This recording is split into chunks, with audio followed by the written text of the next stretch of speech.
तो स्टूडेंट्स कैसे हैं आप लोग? आंकड़ों का संकलन that means class collection of data. Data का कलेक्शन कैसे किया जाता है उसके बारे में चैप्टर नंबर 2 है बेसिकली ये। और इस क्लास में आज हम पढ़ेंगे कि समंक क्या होते हैं और समंकों के प्रकार कौन-कौन से होते हैं, टाइप्स ऑफ डेटा। डेटा क्या है? डेटा के टाइप्स कौन-कौन से होते हैं, ठीक है? इसके बारे में क्योंकि एग्जाम में शॉर्ट क्वेश्चन में अक्सर इसके बारे में पूछा जाता है। तो सबसे पहली बात तो ये समंक यानी कि डाटा। क्या होता है डेटा? नॉर्मली अगर हम अपने आम लैंग्वेज में, आम भाषा में अगर आंकड़ों की बात करते हैं या समंकों की बात करते हैं, समंक यानी कि आंकड़े एक ही चीज है। तो इसका सिंपल सा मतलब है सूचनाओं या तथ्यों का संख्यात्मक रूप, यानी कि ऐसी चीजें जिसको नंबरों में लिख सकते हैं वो डाटा है। डाटा मतलब जानकारी। अब जानकारी को अगर नंबरों में लिखते हैं तो वो समंक हो जाएगा, वही आंकड़े हैं। ठीक है। अब इसके बारे में अर्थशास्त्र में, सांख्यिकी में थोड़ा विस्तार से बताया गया है। तो अगर समंकों के बारे में बात करते हैं, जैसा कि मैंने बताया था, सामान्य शब्दों में उन तथ्यों के उन समूहों से होता है जिन्हें संख्याओं में व्यक्त किया जा सके। नॉर्मल लैंग्वेज में जिन्हें शुद्धता के उचित स्तर के द्वारा गिना या अनुमानित किया जा सकता है, उन्हें हम समंक के नाम से जानते हैं।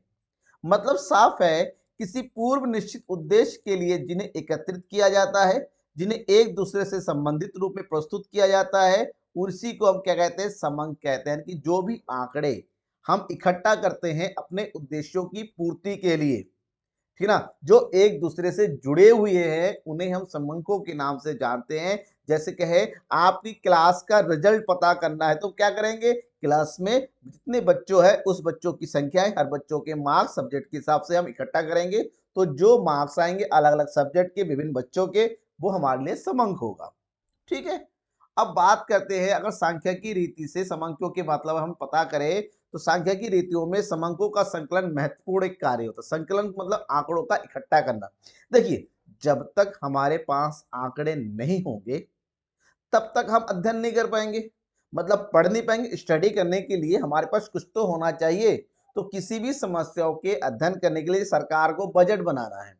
ठीक है। अब सरकार को बजट बनाना है तो सरकार बजट कैसे बने, कहां पर कितना पैसा खर्च करना है, सरकार के पास पैसे कहां से आएंगे, इन सब चीजों के बारे में कहां से पता चलेगा? जब सरकार उससे रिलेटेड डाटा यानी कि आंकड़े इकट्ठा करेंगे कि हमने पिछले साल यहाँ पर इतना खर्च कर दिया था, इसका रिजल्ट ये आया, यहाँ पर आप इतना खर्च करने की जरूरत है, इससे ये जरूरत है। तो इसका मतलब होता है कि सूचनाओं का संग्रह करना, आंकड़ों का संग्रह करना, ताकि हम अपने उद्देश्यों के लिए उसका अध्ययन कर सके। ठीक है। और समंकों के इकट्ठाकरण करने के लिए बहुत जरूरी है कि हम सही और शुद्ध एक सही जानकारी जो है आंकड़े इकट्ठा करें। इसका मतलब ये हुआ कि समंकों के संकलन के समय यदि किसी प्रकार की गलती या लापरवाही होती है तो ये निश्चित है के रूप से सारे अनुसंधान को प्रभावित कर सकती है। हम ये कोशिश करेंगे कि जिस उद्देश्य के लिए हमें समंक चाहिए वो समंक जो है सही प्रकार से संकलित हो, क्योंकि जरा सा भी उसमें किसी प्रकार की लापरवाही होती है तो इसका मतलब ये हुआ कि हमारा जो रिजल्ट है, हमारा उद्देश्य है, वो पूरा नहीं होगा। ठीक है। इसके लिए हमें सबसे पहले समंकों को समझना पड़ेगा। और समंकों को अगर क्लासिफाई करने की बात करते हैं तो उसको दो प्रमुख प्रकार में बांटा गया है। एक है प्राथमिक समंक और दूसरा है द्वितीयक समंक, प्राइमरी डेटा और सेकेंडरी डेटा। इसको डिटेल से जानना है बेटा। ठीक है। और डिटेल से मैं आपको बताऊंगा, लगातार बने रहिएगा क्योंकि आपको पूरा कोर्स कंप्लीट कराया जाएगा। डेली आपको क्लास इसके रिलेटेड वीडियोस आपको मिलती रहेंगी। ठीक है। तो अब बात करेंगे सबसे पहले प्राथमिक समंक, प्राइमरी डेटा। देखिए, ऐसे समंक जिसको अनुसंधान करता, जिसको इन्वेस्टिगेटर करता, मतलब जिसको आंकड़ों की जरूरत है, जब वो आदमी सबसे पहले अपने लिए, अपने खुद के अध्ययन के लिए जब खुद आंकड़ों का कलेक्शन करता है, इकट्ठा करता है, तो उसे प्राथमिक समंक के नाम से जानते हैं। जैसे मुझे डेटा चाहिए तो मैं खुद जाऊंगा और खुद ब खुद डेटा को कलेक्ट करूंगा उसकी उसी जगह से जहां से डेटा मिलेगा, तो उसको प्राथमिक समंक के नाम से जानते हैं। जैसे हमें अगर मुझे चाहिए कि मेरे गांव में कितने लोग रहते हैं, मैं गांव के हर परिवार में जाऊंगा और पूछूंगा आपके परिवार में कितने लोग हैं, उसके बाद हमें थोड़ा ऐड कर लेंगे तो परिवारों गांव की जनसंख्या आराम से पता चल जाएगी। तो ये प्राथमिक समंक, क्योंकि मैंने अपने खुद के लिए पहली बार एकदम ओरिजिनल डेटा कलेक्ट किया है। ठीक है। इसका मतलब अब देखिए क्या लिखा हुआ है, वे समंक जिन्हें अनुसंधान करता पहली बार एकत्रित किया जाता है, प्राथमिक समंक या प्राथमिक आंकड़ों के नाम से उसको जानते हैं। इस तरह के संकलन में अनुसंधान करता ही स्वयं, देखिए खुद नए सिरे से समंकों का संकलन करता है, वर्गीकरण करता है, विश्लेषण करता है और उसको प्रकाशन भी करता है। दूसरे शब्दों में हम कह सकते हैं प्राथमिक समंक वे समंक होते हैं जिन्हें पहली बार किसी अनुसंधानकर्ता द्वारा किसी निश्चित उद्देश्य के लिए संकलित किया जाता है, उसे प्राथमिक समंक के नाम से जानते हैं। ठीक है, जैसे जनगणना जो होती है ना, जनगणना जो है प्राथमिक समंक, क्योंकि सरकार के द्वारा ओरिजिनली कलेक्ट किया जाता है, घर घर जाएगा डायरेक्टली। ठीक है, अनुसंधान द्वारा किसी योजना के तहत किसी विशेष उद्देश्य के उस क्षेत्र विशेष में जाकर स्वयं समूहों का संकलन किया जाता है और ये समूह पहली बार संकलित किए जाते हैं। इसमें पूरी विश्वसनीयता होती है, ठीक है ना, ओरिजिनलिटी होती है और इस पर आराम से आप जो है अपना रिजल्ट निष्कर्ष निकाल सकते हैं। अनुसंधान खोज के उद्देश्य, आकार और स्वरूप के आधार पर ही आंकड़े ध्यान में रखिएगा। जो भी आंकड़ों का संकलन होता है वो सबसे पहले ये देखा जाता है कि आंकड़े संकलन किस उद्देश्य के लिए, क्योंकि जब तक उद्देश्य हमारे परिभाषित नहीं होंगे, उद्देश्य निश्चित होंगे नहीं होंगे, तब तक आंकड़ों का संकलन जो है सही तरीके से नहीं हो सकता। इसलिए आंकड़ों का संकलन हमेशा उद्देश्य के अनुसार किया जाता है। ठीक है ना, ये आंकड़े पहली बार किए जाते हैं, इसलिए इसे कच्चे आंकड़े की भी कहा जाता है, क्योंकि ये बिल्कुल नए आंकड़े होते हैं जिसको किसी भी तरीके से प्रयोग किया जा सकता है, उद्देश्यों की पूर्ति हेतु। दूसरा होता है द्वितीयक समंक। इसको द्वितीयक समंक इसलिए कहते हैं क्योंकि ये दूसरी बार इकट्ठा किया जाता है। मतलब ये ऐसे आंकड़े होते हैं जिसको किसी और व्यक्ति ने अपने उद्देश्यों के लिए पहले से ही संग्रहित करके रखा हुआ है, बस उसका अनुसंधान करता अपने उद्देश्यों की पूर्ति के लिए प्रयोग करता। जैसे मैंने अगर पूछा, आप लोगों से पूछा, बेटा बताओ भारत के अलग अलग राज्यों में कितनी जनसंख्या है, तो क्या बेटा आप लोग जाएंगे भारत के हर राज्य में उसकी जनसंख्या गिनने के लिए? नहीं, आप लोग क्या करेंगे, वेबसाइट में जाएंगे, गूगल में जाएंगे और वेबसाइट में इंडिया की सेंसस वाली वेबसाइट में जाएंगे और सर्च करेंगे इंडिया के अलग अलग स्टेट में कितनी पॉपुलेशन है, उसका रिकॉर्ड बना लेंगे। मतलब गवर्नमेंट ने वो जानकारी पहले से ही प्रकाशित करके रखा है, गवर्नमेंट ने अपने लिए इकट्ठा करके रखा था और वहां से आपने अपने लिए उसको प्रयोग किया है। तो ऐसे आंकड़ों को द्वितीयक या सेकेंडरी डेटा के नाम से जानते हैं। क्यों? ये आंकड़े किन्हीं व्यक्तियों, संस्थाओं या अनुसंधानकर्ताओं के द्वारा एकत्र किया जा चुका है, लेकिन कोई नया अनुसंधानकर्ता इन्हीं आंकड़ों को इस्तेमाल अपने अनुसंधान में करता है, तो इसे हम द्वितीयक समंक के नाम से जानते हैं। ये सही मायने में वो होते हैं जिन्हें पूर्व में ही किसी अन्य व्यक्ति, संस्था द्वारा संकलित किया जा चुका है और प्रकाशित किया जा, चाहे न्यूज़पेपर में हो, अलग वेबसाइट में हो, मैगजीन में हो, जैसे भी हो, किसी और ने कलेक्ट किया होता है, बस हम अपने उद्देश्यों की पूर्ति के लिए खुद के लिए प्रयोग करते हैं।